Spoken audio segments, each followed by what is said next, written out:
We're going to move into section 3.3.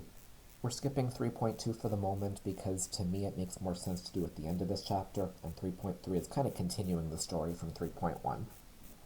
And in here we're going to talk about when a function is increasing, when it's decreasing, and where we have what we call relative extrema. If you take a look at this graph over here, you should realize there are no absolute extrema. There's no absolute max. There's a maximum here, but it gets higher over here and really just keeps going higher and higher and higher. And there's no absolute minimum. It just keeps getting lower and lower and lower and lower. Doesn't break our extreme value theorem because we said we had to be continuous on a closed interval. This is not. This is continuous everywhere on the whole number line that we're looking at. So there are no absolute extrema here. But instead, I do have something interesting there and over there. This point is not the highest point, but it is a high point, and I'm going to call this a relative maximum. This is not the absolute lowest point on my graph, but it is a low point, and I'm going to call this my relative minimum. My function, until I get to the relative maximum, is increasing. It's going up. Then, let's see, between there and there, my function is decreasing. Between the relative max and the relative min, my function is decreasing. And then I'm increasing again. Our goal is going to be, given a formula, how can I figure out where we're increasing and where we're decreasing, and where we have a relative max and where we have a relative min? Here are our rules for increasing and decreasing.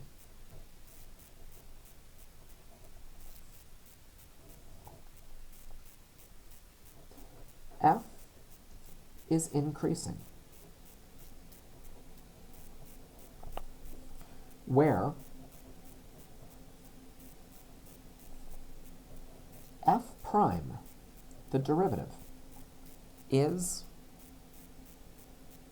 well, what has to be true about the derivative, the slope, over here and over there? I think it's got to be greater than 0. It's got to be something positive. Why don't I actually write it out as f prime is greater than 0. Anywhere my derivative is positive, my function's increasing, going up. So similarly, f is decreasing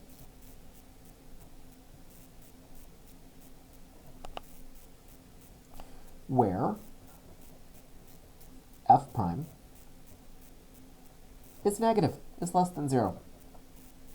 If my derivative is positive, I'm increasing. If my derivative is negative, I'm decreasing. Take a moment, get that down.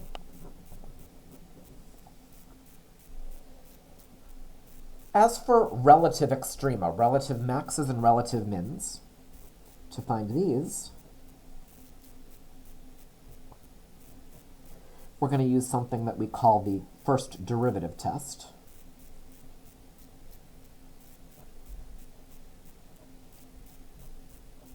First derivative test. And for starters, relative extrema can only occur at places where my function has a critical value. So I'd start by figuring out where the function has a derivative that's 0 or is undefined. These occur at places where x equals c is a critical value.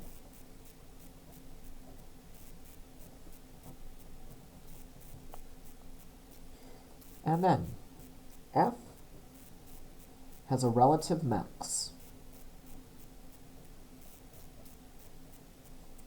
at x equals c if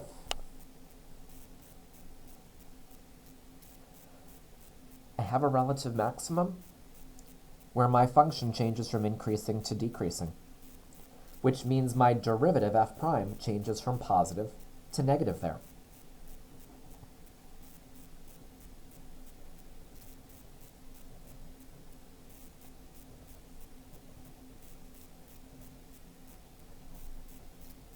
If I was increasing and then I'm decreasing, I'm going to have a relative max at x equals c.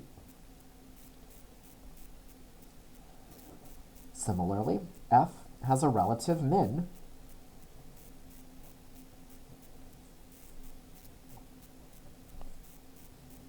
at x equals c if f prime changes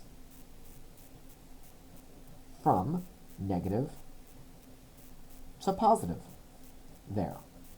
If my function is decreasing and then increasing, we would say we have a relative minimum there. Take a moment, get this copied down. If we have a critical value where the derivative doesn't change from positive to negative or negative to positive, there's nothing special there.